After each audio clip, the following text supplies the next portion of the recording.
Bonjour à toi, bienvenue dans ce nouvel épisode du podcast Bien dans ta boîte. Aujourd'hui, je te retrouve avec un nouvel épisode du format debug, donc le format court de Bien dans ta boîte pour nourrir une réflexion ou pour sauter une épine du pied. Aujourd'hui, on va être plutôt dans le premier cas et je vais m'adresser aujourd'hui particulièrement aux positions de prédilection de sauveurs et de sauveuses parmi vous.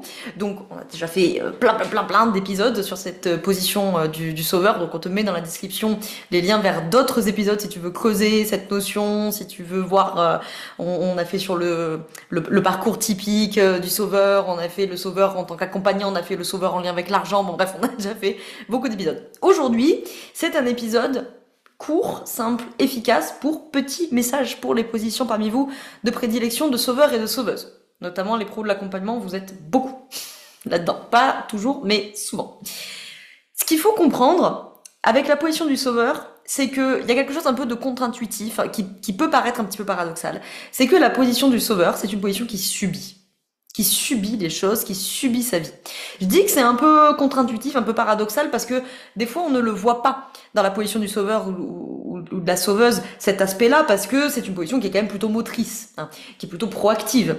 Donc du coup on s'en rend pas toujours compte, notamment parce que les positions de sauveurs qui, d'ailleurs, je le rappelle, ont tendance à endetter leurs relations à cause de ça, parce que c'est toujours eux qui font tout, qui prennent tout en charge, qui pensent à tout, ils donnent leur temps, ils donnent leur énergie, ils donnent leur argent, ils donnent leur écoute, ils donnent leur soutien, bref, ils donnent tout. Donc d'ailleurs, je rappelle, ça les amène souvent à endetter leurs relations, ce qui les emmène des fois souvent dans des profils de burn-out, par exemple, hein, burn-out parental, burn-out professionnel, et ou dans une forme de volatilité, parce qu'en fait on les voit des fois à tour de bras rompre des relations professionnelles, personnelles, etc. Pas parce qu'ils sont instables, hein, ça souvent on vient en coaching me dire je viens parce que je suis instable, je change tout le temps de boulot, je change tout le temps de relation. Alors des fois c'est pas de l'instabilité du tout, hein. C'est la position du sauveur qui, une fois qu'il aura trop endetté ses relations, ne trouve plus d'autres solutions que de déposer le bilan, si je peux donner cette métaphore, puisqu'on parle de la question d'endettement. Bref, c'est pas mon sujet du jour. Mon sujet du jour, c'est de dire que voilà, c'est des positions très motrices, très proactives, qui donnent beaucoup d'énergie, etc.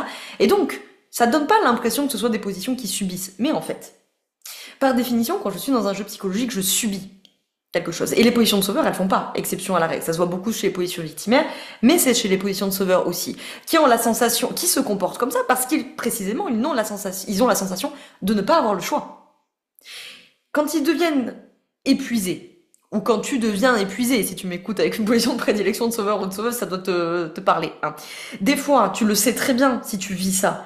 Tu es encore en train de donner ton temps, ton énergie, ton attention, ton écoute, que sais-je, pas parce que tu en as profondément envie, c'est parce que tu as la sensation de ne pas avoir le choix, parce que tu as la sensation que si tu ne le fais pas, eh ben personne d'autre ne va le faire, parce que tu as la sensation que si c'est pas toi qui y pense, si c'est pas toi qui t'en occupe, bah ça sera pas fait.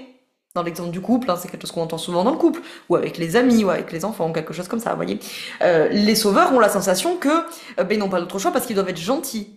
Par exemple, puisque je le rappelle, les constructions du monde de base de la position de sauveur, c'est je suis mauvaise, je suis coupable, ou je suis mauvais, je suis coupable. Okay, donc, souvent, les sauveurs, ils vont dire je n'ai pas envie de le faire, mais en fait, j'ai pas le choix, parce que je veux pas être méchant ou méchante, parce que je me sens coupable, parce que je culpabilise, bref. Donc j'en veux pour preuve, les positions de sauveur et sauveuse n'échappent pas à la règle, ce sont des positions qui subissent, et qui se mettent dans des positions de sauveur, parce qu'ils ont la sensation qu'ils n'ont pas d'autre choix. Parce qu'ils doivent être gentils, parce qu'ils doivent être polis, parce qu'ils doivent être parfaits, parce qu'ils veulent être reconnus, parce qu'ils ont ce besoin vraiment très important de reconnaissance, parce qu'ils ont endetté la relation, parce que si ils le font pas, eh ben ça se passe pas, et qu'il faut bien que ça soit fait le truc en question, vous voyez. Donc le message du coup, tout ce préambule pour dire le message que j'ai adressé aujourd'hui aux positions de sauveur. Sortez de la passivité. Je sais, c'est difficile, puisque par définition, quand on est dans un jeu psychologique, on est dans une forme de passivité. Puisqu'on est là pour un besoin. Les positions victimaires sont là pour leurs besoins. La position de persécuteur, elle cherche aussi ses besoins de protection, de domination, etc. Et les positions de sauveur cherchent leurs besoins abyssales de reconnaissance. Donc ça va demander de renoncer à des choses. Mais c'est ça qui va vous amener à la position d'adulte. La position d'adulte, c'est une position qui prend des décisions et donc qui en assume les conséquences. Et ça, les positions de sauveur, contrairement à ce qu'on pense, elles ne font pas tant que ça. Parce que souvent, les positions de sauveur, elles vont se comporter en sauveur. Et puis quand elles sont épuisées, parce que c'est une position épuisante, bien entendu, hein. Donc quand elles sont épuisées, eh ben souvent on les voit basculer sur des positions victimaires, et donc elles vont dire, et voilà, et c'est pas juste, et c'est toujours moi qui fais tout, et les autres font rien pour moi, blablabla. Donc on les voit passer dans des positions victimaires, ou alors on va les voir switcher, entre guillemets, sur le train de Cartman dans des positions de persécuteurs, en disant, allez c'est bon, maintenant vous m'avez tous saoulé, j'en ai ras le bol, moi je me suis occupé de tout, vous vous occupez de rien, mais maintenant démerdez-vous. Donc on n'est toujours pas sorti du jeu psychologique. Non, la position d'adulte, c'est de dire, c'est moi qui ai décidé de me comporter en sauveur. Donc maintenant, je vais en assumer les conséquences. Ou à l'inverse, je vais décider en mon âme et conscience de ne pas me mettre dans une position de sauveur dans cette situation. Et j'assumerai les conséquences de passer à côté de mon besoin de reconnaissance. C'est ça la position d'adulte. C'est que vous allez poser une décision et vous allez en assumer les conséquences. Et on voit très bien comment les positions victimaires n'assument pas les conséquences de leurs actes.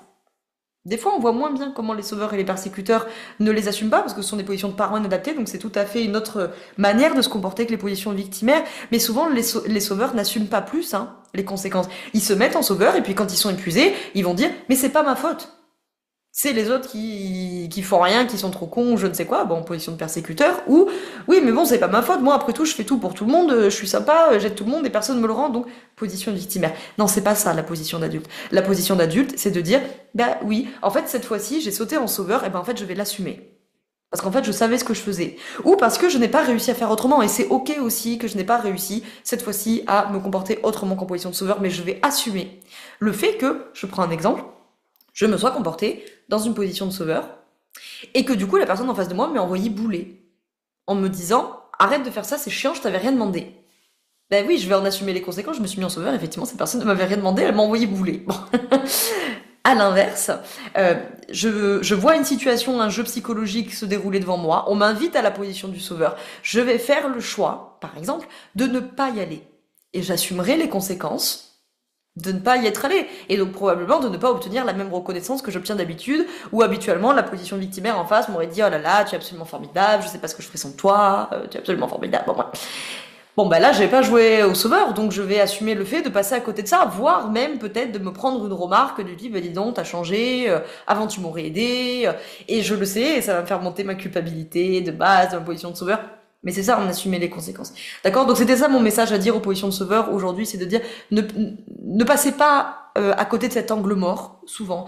Des positions de sauveur, ça reste des positions qui subissent leur vie, qui subissent ce comportement des autres, et qui donc ont la sensation de ne pas avoir d'autres solutions que de jouer au sauveur. Et c'est normal, parce que si vous avez cette sensation de ne pas avoir d'autres solutions, c'est parce qu'on vous en a pas appris d'autres.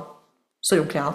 Mais par contre, aujourd'hui, si vous êtes dans cette démarche de travailler à la position d'adulte, et bien la position d'adulte est la position qui prend des décisions et qui assume les conséquences de prendre des décisions et qui assume les conséquences d'avoir pris une bonne décision et d'en récolter tous les fruits avec grand plaisir et qui accepte aussi les conséquences des fois, de s'être trompé.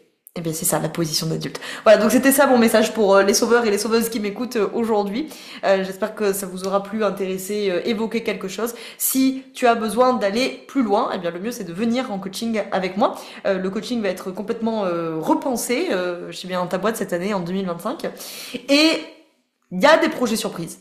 À l'heure où je t'enregistre cet épisode, en tout cas, ils sont pas encore clarifiés, ces projets surprises pour 2025. Donc je ne sais pas encore exactement quelle place ces projets vont prendre et du coup quelle place ils vont laisser au coaching. Donc le meilleur conseil que j'ai à vous donner, c'est que si vous avez besoin de venir en coaching avec moi, donc c'est un coaching individuel pour les thématiques d'affirmation de soi, notamment les questions par exemple des positions de sauveur que je connais en long, en large, en travers, eh bien il vaut mieux, normalement ça sera disponible toute l'année. Par mesure de sécurité, miser sur le premier semestre. Parce que le premier semestre, ça marchera. Le deuxième trimestre sera plus dépendant des projets. Voilà. Donc, on te met les liens de toute façon dans la description si tu veux aller voir ce coaching, voir à quoi ça ressemble et éventuellement réserver ton appel découverte. C'est gratuit. Ça dure 30 minutes. Ça permet de voir si c'est fait pour toi.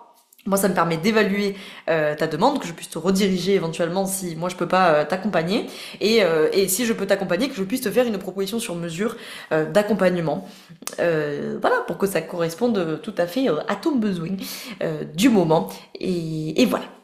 J'espère que cet épisode t'a plu, et n'hésite pas à le partager aussi à des positions de sauveurs ou de sauveuses autour de toi qui pourraient en avoir besoin. Je te dis à la semaine prochaine avec un nouvel épisode et d'ici là, je te souhaite d'être bien dans ta boîte. Ciao, ciao.